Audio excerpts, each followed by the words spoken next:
तो हम लोग जो कल क्वेश्चन कर रहे थे वो सही था। 20% वेट बाई वेट था, तो 20 ग्राम तो के आई था, 80 ग्राम उसमें वाटर था। तो मोल फ्रैक्शन जब के आई का निकाल रहे थे तो के आई का मोल फ्रैक्शन में मतलब 20/169 आया था। कितना था? 169। और अपान मोल दोनों के मोल मतलब के आई के वाटर के वाटर था 80 ग्राम, तो 80/18 4 पॉइंट समथिंग आएगा। तो इस तरह से 0.0263 करके आंसर आया था। ठीक, तो सही था वो भी। वजह हमें ऐसा लगा कि आंसर नहीं है, कुछ और है, तो इस तरह से।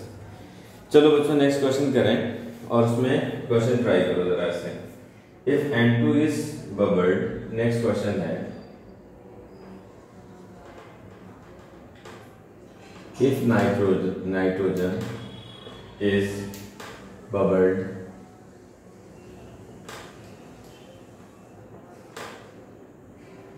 through water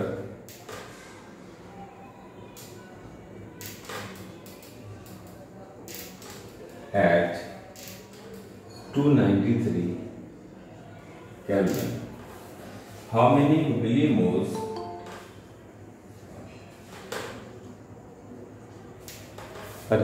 कौन है? How many millimoles? How many millimoles? How many millimoles of N2 gas bubbled? चलो अमान निकाल के बताओ उसे। bubbled gas would dissolve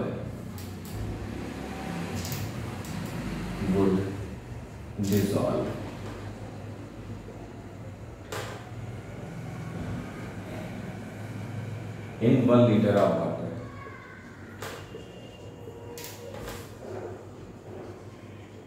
In 1 liter of water.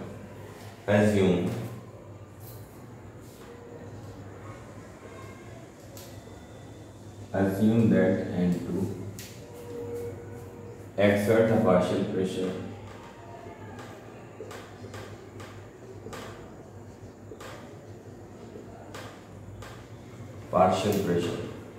of 0.987 bar. Given that Henry law constant,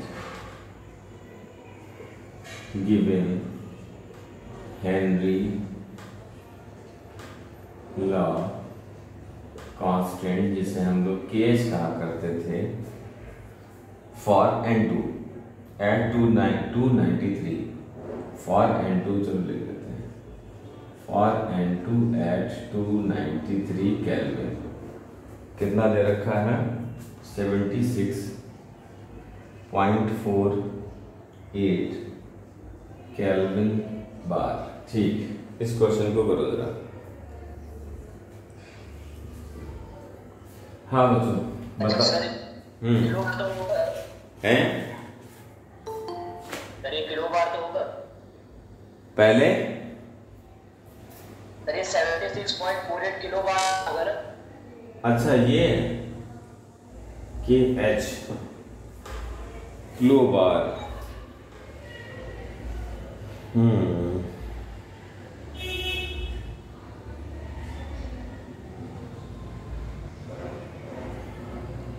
74 नहीं, हाँ सही कहा, किलो बार ही होगा फिर। किलो बार है, सही कहा तुमने। किलो केल्विन में बस ये फर्क होता है कि केल्विन होता है कैपिटल के, किलो होता है स्मॉल के, मगर अक्सर ये मिसप्रिंटिंग में ध्यान नहीं रखते, कैपिटल स्मॉल के का सीधा लिखते हैं। हाँ बताओ इसके लिए फॉर्मूला कौन सी यूज करा जाए? हेनरी लॉ याद करो। हेनरी लॉ में क्या कहा गया था? हेनरी लॉ में कहा गया था कि प्रेशर जो है डायरेक्टली प्रोपोर्शन किसके होता है?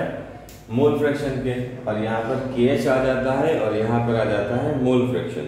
अगर हम नाइट्रोजन की बात करें तो पार्शियल प्रेशर नाइट्रोजन का जो होगा वो KH हेनरी लॉ होगा और मोल फ्रैक्शन भी नाइट्रोजन का चाहिए। तो उन्होंने हमसे पूछा है ये पार्शियल प्रेशर इतना, तो कितने मिलीमोल्स ये डिसॉल्व होगा ये हमें निकालना है। तो सबसे पहले हमारा काम रहेगा मोल फ्रैक्शन को पता करना। तो मोल फ्रैक्शन अगर नाइट्रोजन का हमें चाहिए है तो प्रेशर चाहिए हमें, इसका वेपर प्रेशर, और यहाँ पर KH चाहिए है। प्रेशर नाइट्रोजन का उन्होंने हमें दे रखा है 1 लीटर और कितने बार, तो यहाँ पर रख दिया 987 अपान KH की वैल्यू, KH की वैल्यू ये है 76.48 किलो का मतलब 10 की पावर 3 और बार, ये हो गया। अब इस तरह से अगर हम इसे सॉल्व करेंगे तो हमें ये तो आ जाएगा पार्शियल प्रेशर। चलो सॉल्व भी कर डालो, देखो इसे कितना आया। ये आ गया हमारा मोल फ्रैक्शन ऑफ नाइट्रोजन, देखो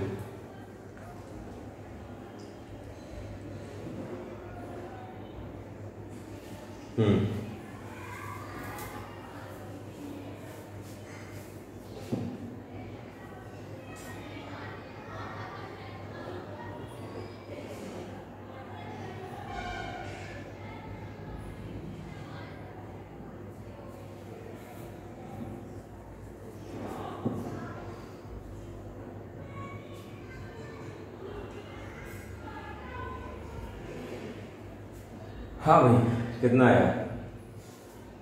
अरे कैलकुलेटर सॉल्व करके बता दो।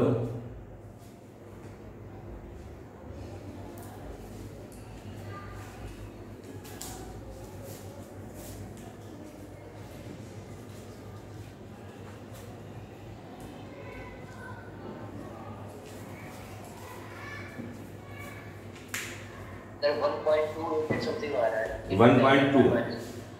1.2 into 10 की पावर 1.29 into 10 की पावर -5। ठीक, अब ये आ गया। अब हमें क्या निकालना है? उन्होंने कहा कि कितने, हाउ मेनी मिली मोल्स, मोल निकालना है। मोल निकालकर मिली का मतलब 10 की पावर -3 में बताना है, जैसे 4 into 10 की पावर -3 वगैरह। तो इसके लिए अब हम क्या करेंगे, मोल फ्रैक्शन का फॉर्मूला लगाएंगे। मोल फ्रैक्शन से हम N2 के मोल तक पहुंच जाएंगे। तो मोल फ्रैक्शन ऑफ N2 का मतलब है number of moles N2 upon number of moles N2 plus number of moles water. तो ये तो हमें नहीं पता, N मान लिया N, और ये हमें पता है density equal to mass upon volume होता है। डेंसिटी होती है वाटर की 1, मास हमें निकालना है, वॉल्यूम 1 लीटर। 1 लीटर का मतलब है ml में कन्वर्ट कर लें, तो ml में 1000 ml, ये तो ml में सीरियस सिस्टम में ही बंद होती है। तो मास कितना आ गया? मास आ गया इसका 1000, तो यहाँ रखा हमने 1000। वाटर का मोलर मास क्या है जानते हैं, number of mole equal to given mass upon molar mass. तो ये तो आ गया तुम्हारा मास 1000 ग्राम, ये क्या है 18, बस इसको यहाँ से डिवाइड करोगे ये आ जाएगा 55.5। वेल नोन है, बार बार रिपीट होता रहता है। तो अब तुम यहाँ से मोल फ्रैक्शन की वैल्यू रखो। मोल फ्रैक्शन को हमने यहाँ रख दिया 1.29 into 10 की पावर -5। अब इसको हमने सॉल्व किया तो देखा यहाँ पर आया 1.29 into 10 की पावर -5 इंटू में n प्लस 55.55, 2 फाइव ले ली, इसका टू n। अब चलो इसको ओपन करो, इसको सॉल्व करना है इसका भी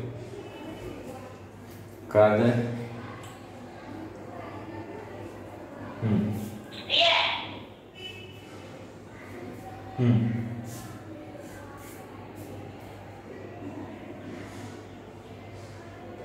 यहाँ पे उन्होंने एक एसम्पशन ले लिया, अभी इनका आंसर निकाल के चेक करते हैं। n प्लस 55 में इन्होंने यहाँ पर n को अप्रॉक्सीमेट 0 ले लिया। डायरेक्ट सोल्यूशन के अंदर जो सॉल्यूट मिला हुआ होता है बहुत कम, ना मिला हुआ, तो n जो निकल कर आया है हमारा 1.29 into 10 की पावर -5 इंटू 55.55। ये अब मल्टीप्लाई करके बताना जरा कितना है इन दोनों वैल्यू को।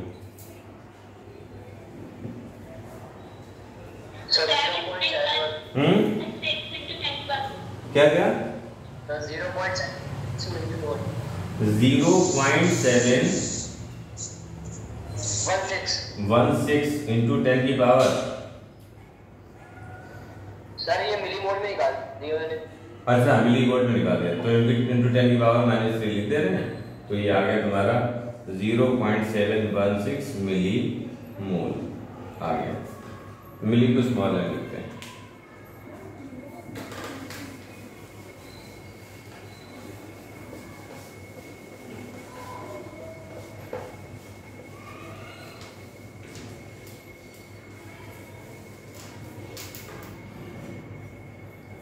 बरेली तो बारिश हो रही है, बड़ा मौज आ रही होगी तुम्हें।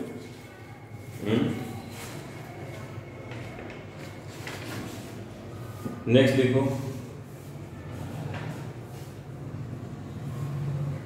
H2S is used, next question है, H2S is used for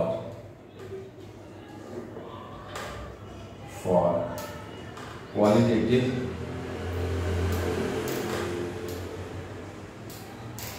analysis. If the solubility of H2S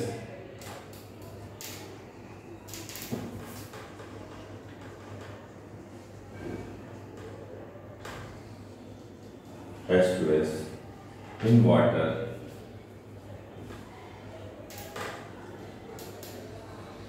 at STP is 0.195 molar. Calculate Henry law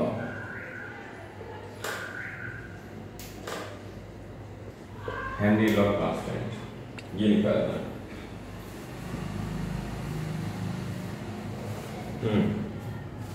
तो बताओ फिर इसके आगे।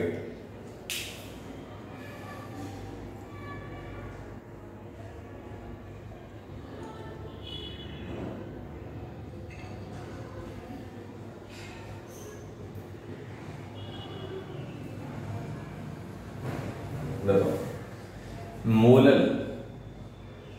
मोलल का होता क्या मतलब, number of moles present in 1 kg of solvent. तो नंबर ऑफ मोल तो ये हो गए, उसको हिंदी में लिखे दे रहे हैं कि 0.195 मोलल मीन्स, हाँ क्या बोर्ड नहीं दिख रहा है, मोल्स आर प्रेजेंट इन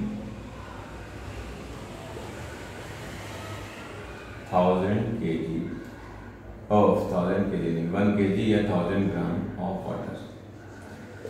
तो ये तो हमें मिल गया, मोल मिल गया, और हमें चाहिए है मोल फ्रैक्शन।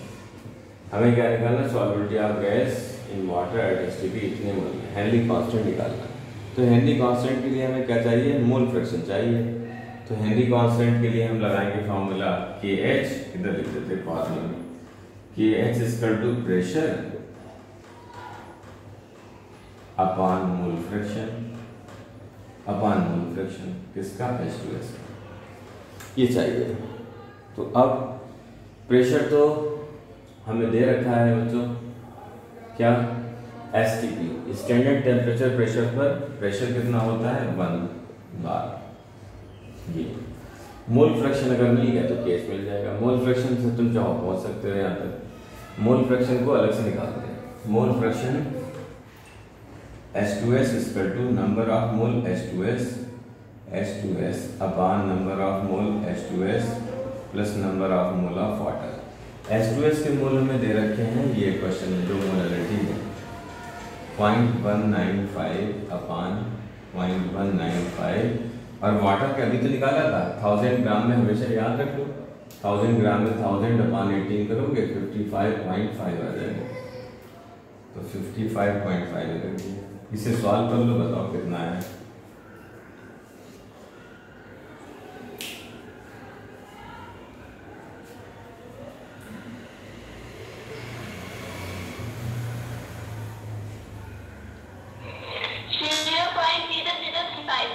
कितना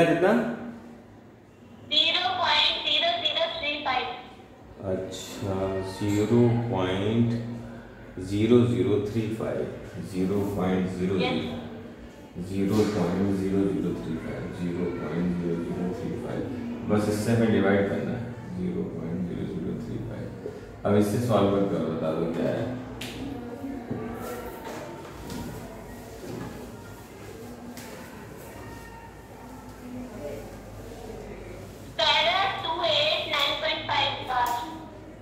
टू एट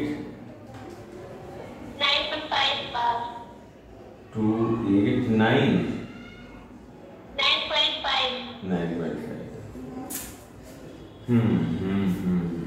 चलो ठीक है, से डिवाइड कर लेना जो भी है वही आंसर, कंसेप्ट इतना। अब इसके बाद आगे चलते हैं।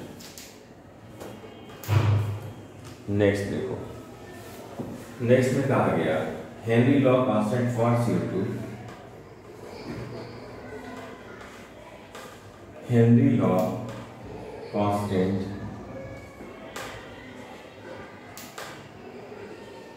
for CO2 in water is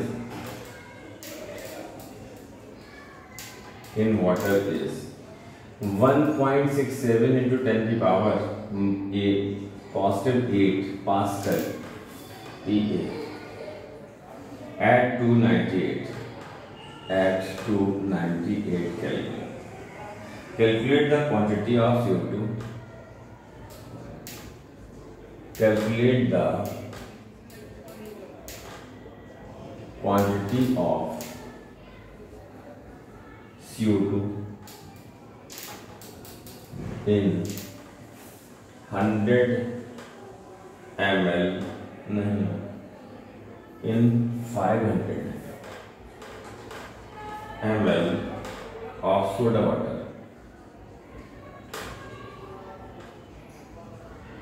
Of soda water when packed under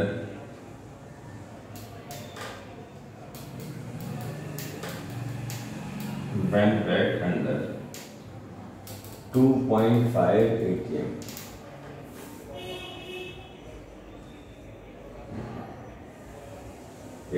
CO2 pressure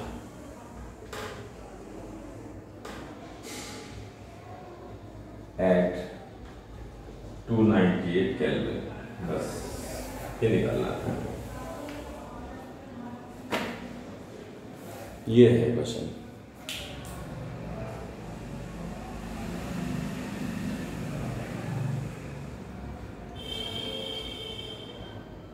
तो इसको हम कैसे करें बच्चों? हेनरी लॉ कांस्टेंट तो दे रखा है KH की value. Calculate the quantity of CO2 in 500 ml of soda water. अच्छा, when packed under 2.5 atm CO2 pressure. अच्छा, at 298 Kelvin. तो यहाँ से हमें मिल सकता है बच्चों मोल फ्रैक्शन। हम लोग जानते हैं कि pressure equal to KH into mole fraction है। तो मोल फ्रैक्शन को निकालने के लिए प्रेशर अपॉन KH रख सकते हैं। प्रेशर है 2.5, KH की वैल्यू है 1.67 इंटू 10 की पावर 8। इसे देखो मोल फ्रैक्शन, मोल फ्रैक्शन से हम पहुंचेंगे मोल तक। ठीक, मोल बताकर हम उनको बता देंगे कि कितना मास है, क्योंकि मोल निकालकर मोलर मास से इंटू कर दो नंबर ऑफ मोल को तो मास आ जाएगा। बताओ।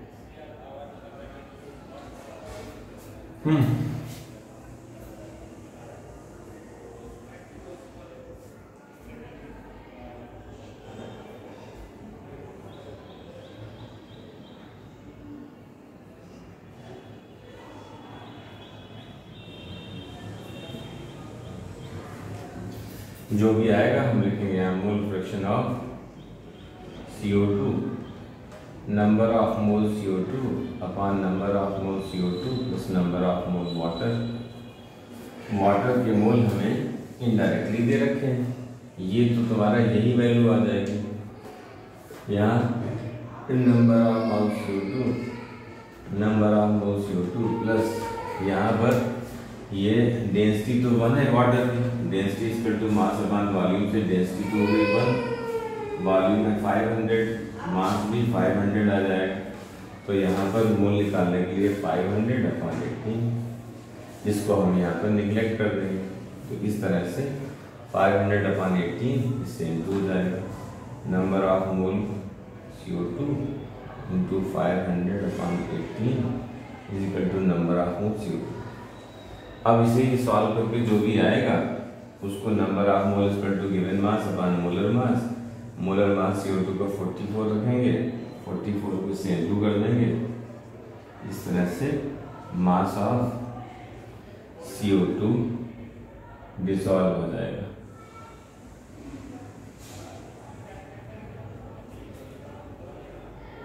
Quantity of CO2 dissolve. बस बताओ जरा कितना है डिवाइड करके।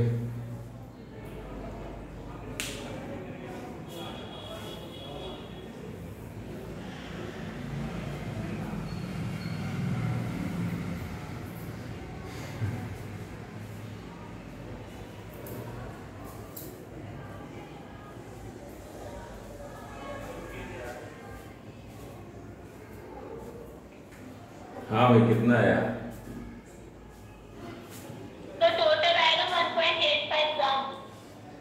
ये वैल्यू कितनी आई मोल फ्रैक्शन की? ये आई है 1.517 into 10 की पावर -3। एक मिनट 1.5 17 into 10 की पावर -3 1.57 into 10 की पावर -3। 17 अच्छा 1.517 बस 1.5 काफी है इंटू 10 की पावर -3। ये वैल्यू आई यहाँ पर, ये वैल्यू यहाँ पर आई 1.5 इंटू 10 की पावर -3। फिर ये वैल्यू यहाँ पर आई 1.5 इंटू 10 की पावर -3। इसको डिवाइड कर लो, फिर देखो इन दोनों को मल्टीप्लाई करके क्या आया, ये कितना आया, इसको इससे मल्टीप्लाई करके कितना मिला, और जितना भी आया है उसको 44 से इंटू करेंगे तो मास आ जाएगा। पूरा प्रोसेस समझ लिया, इसमें करना क्या है।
ये आया है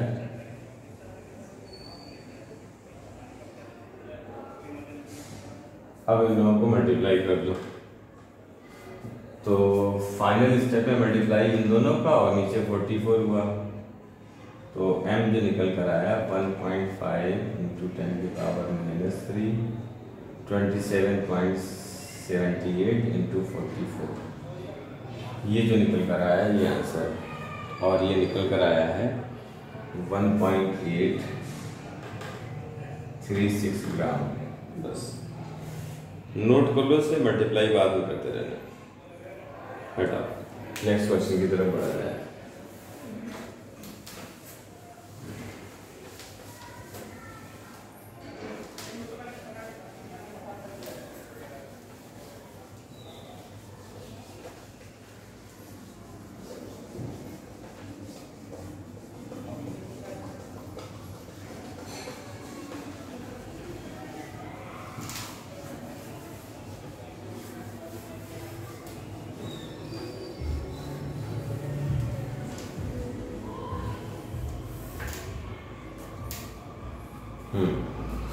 तो नेक्स्ट क्वेश्चन की तरफ चले।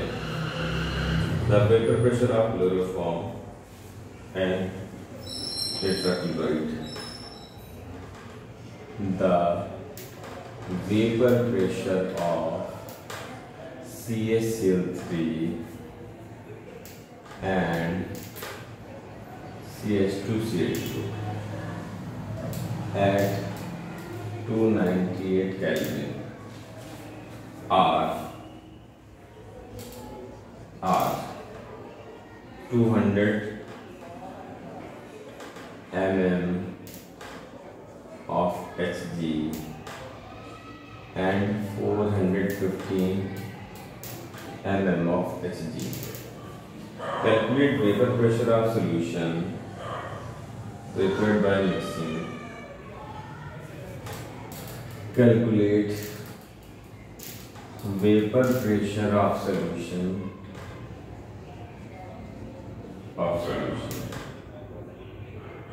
prepared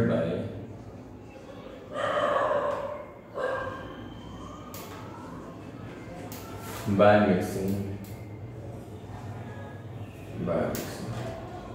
25.5 gram of CaCl3 and 40 gram of CH2Cl2 at 298 Kelvin. Second part, mole fraction of each component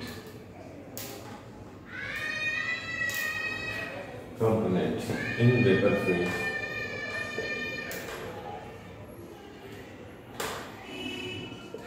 चलो क्या मतलब हुआ?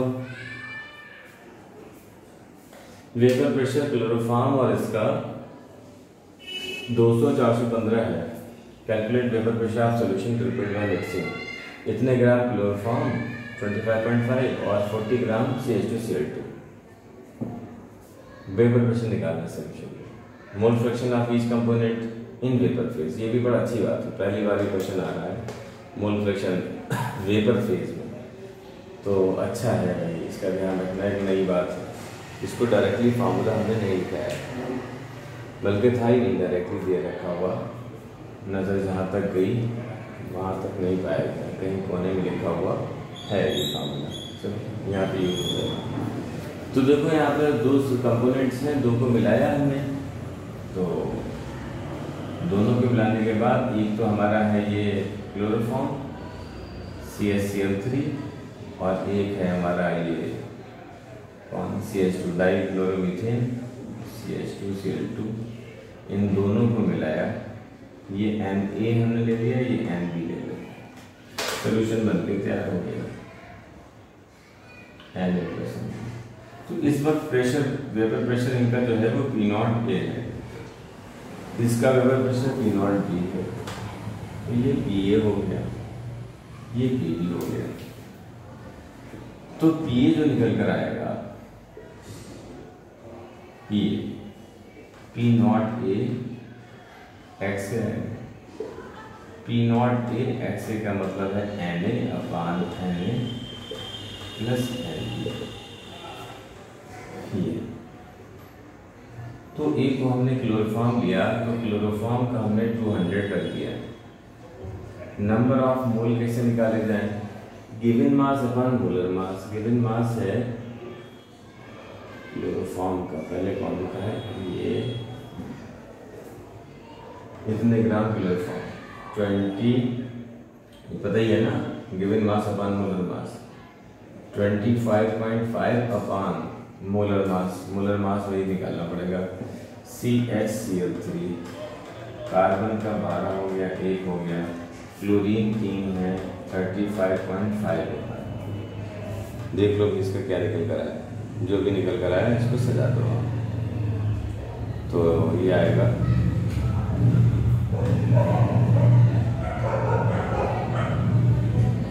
अपॉन, यही वैल्यू हमारा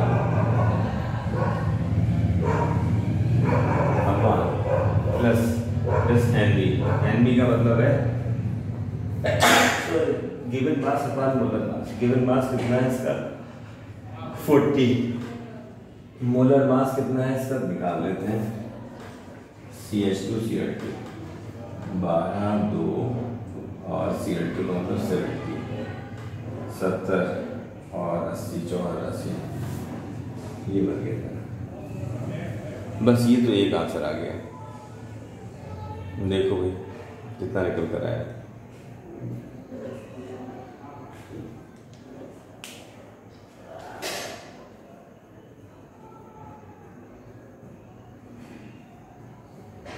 इसी तरह से दूसरे का निकालना है। PB P0B XB, P0B XB का मतलब है NB अपान Na प्लस NB का मतलब है रो। PB कितना था, PB रख दे पहले। PB एक था 200, एक था 415।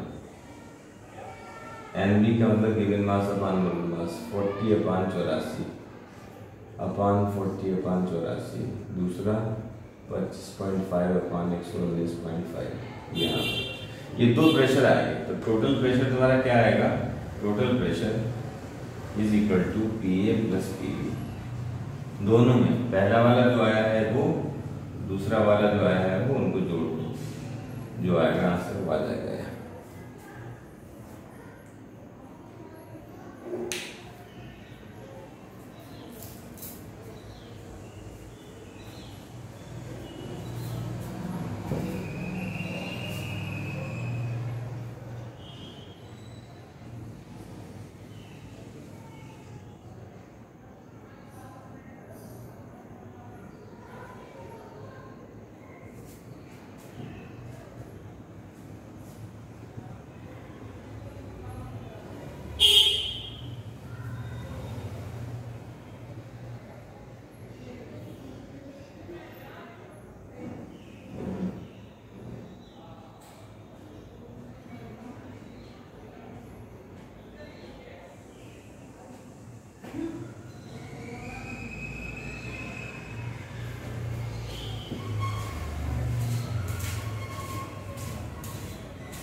बस सर यार 5 मिनट शुरू हो रही है। नहीं बस रुकने नहीं रहेगी थोड़ी सी। अच्छा आ रही है।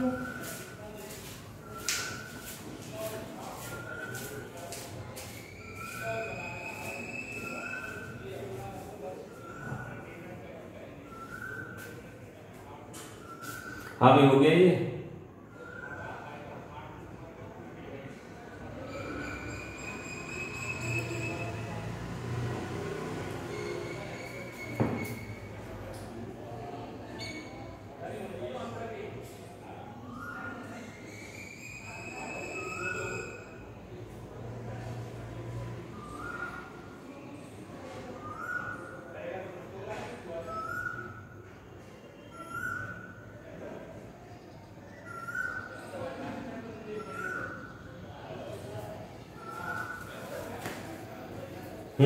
आ गया बच्चों।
आ गया बच्चों।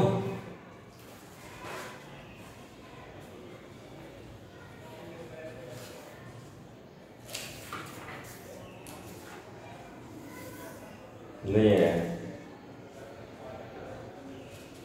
अरे कहाँ तुम लोग बड़े सन्नाटे में आ गए, क्या बात है?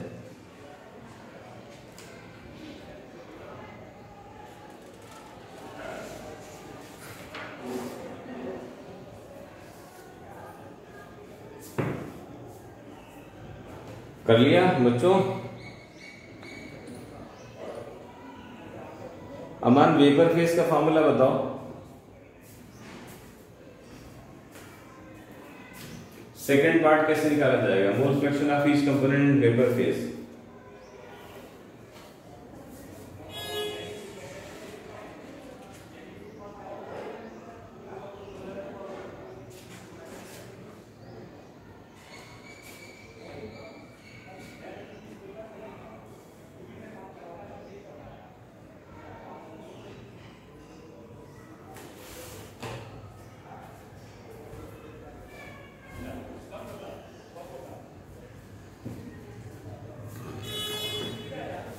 अरे आ गया ये, कुछ बोलो तो तुम, सन्नाटे कैसे चले गए बच्चों?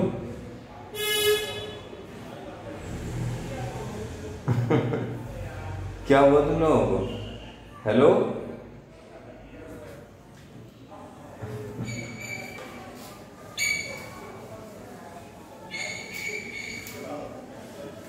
कोई आवाज नहीं, क्या हुआ? बहुत सन्नाटा,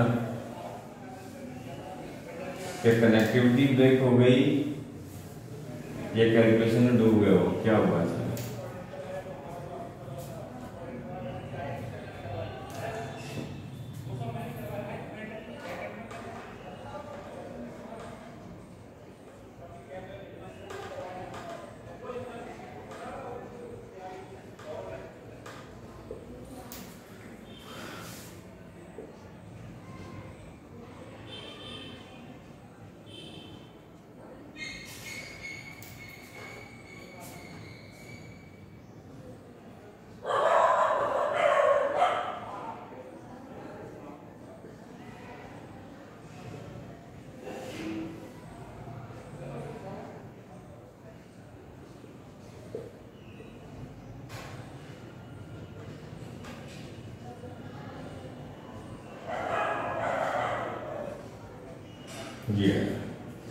Mole fraction of component A in vapor phase is equal to partial vapor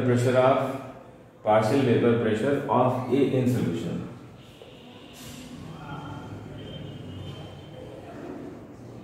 In solution upon total vapor pressure. ये फॉर्मूला होता है। तो पार्शियल वेपर प्रेशर कैसे निकलता है? P नॉट ए एक्स से निकलता है। तो P नॉट ए एक्स से अभी हमने निकाला हुआ है पार्शियल वेपर प्रेशर। ए को हम पहला वाला मान लेते हैं। तो पहला वाला में P नॉट हमारा 200 था और मोल फ्रैक्शन, ये तो पहला पार्ट ही था आंसर का। बताओ कितना आया था? बोलो बच्चों, पार्शियल वेपर प्रेशर क्या आया था इसका? पार्शियल वेपर प्रेशर ए का कितना आया? ए का मतलब CaCl3 का।